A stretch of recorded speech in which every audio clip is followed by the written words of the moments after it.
There's a moment in every woman's life when she realizes my work is mine, my voice is mine, my creations are mine, and if I don't protect them, someone else will try to take them and own them.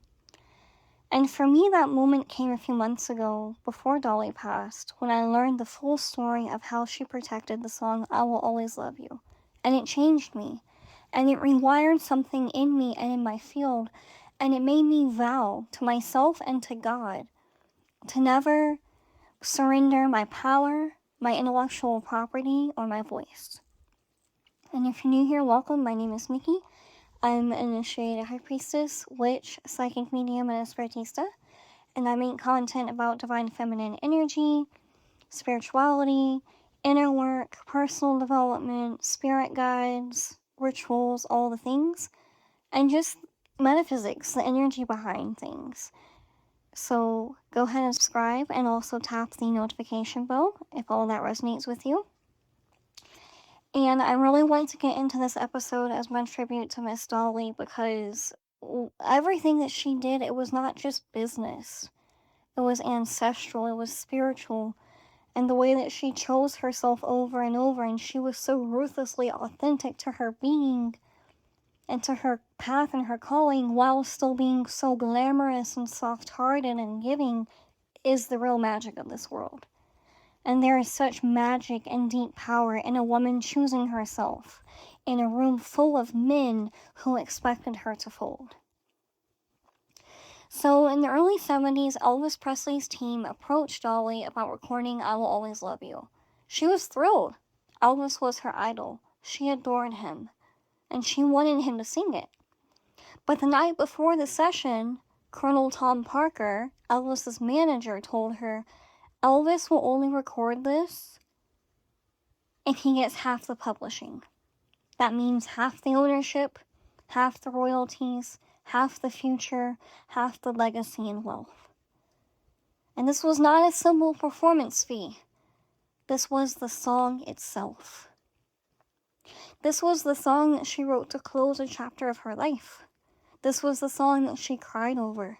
This was the song that carried the essence of her soul. And they wanted half of it. And Dolly told him, I can't do that.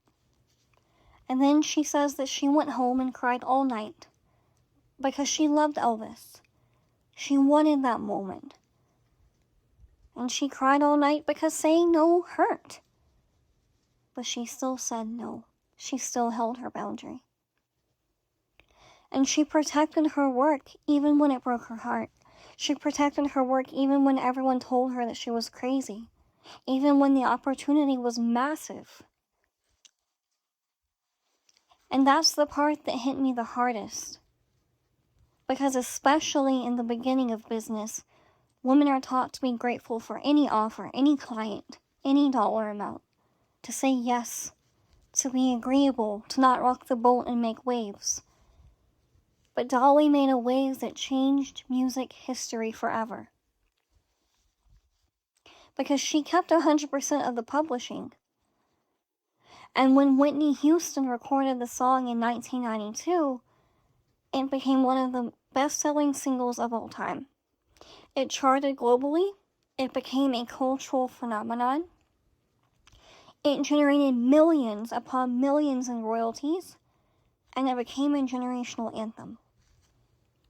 And Dolly earned all of the publishing income, all the licensing, all the long-tail royalties, because of that one decision, that one no, became one of the most profitable acts of self-protection in music history.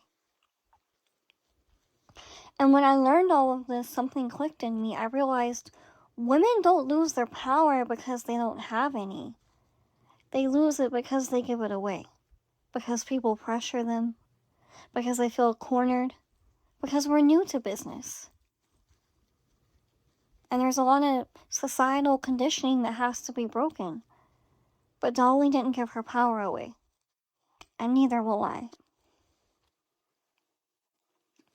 So the lesson here for every woman in general, but especially in business, especially in spiritual business, is protect your work, your voice, your creations, your intellectual property, your IP as I call it, your boundaries, your contracts, your energy, your sovereignty, even in the beginning, especially in the beginning.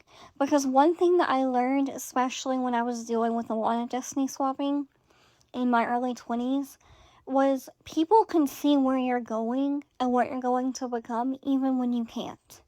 And please do not think that just because someone has spiritual gifts or even strong intuition, that makes them a good person, because it doesn't. And the world will always try to take a piece of what you create in a way that's harmful to you. But the only person who can stop it is you. And Dolly showed us the blueprint. She showed us what it looks like to choose ownership over opportunity. She showed us what it looks like to trust your intuition more than the room that you're standing in, and to trust the calling that God has put on your heart over living human beings sometimes. And that's the energy that I vow to carry in my business, my courses, my content, my creations, and my calling.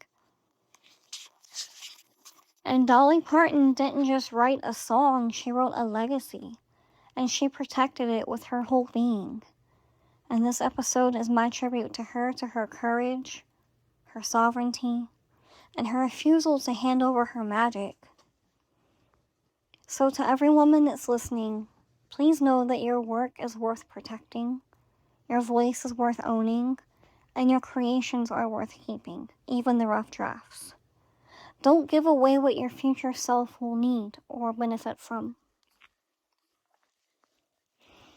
And if you'd like to check out my courses, go to sirensnectar.com/courses. And until next time, I love you. Bye.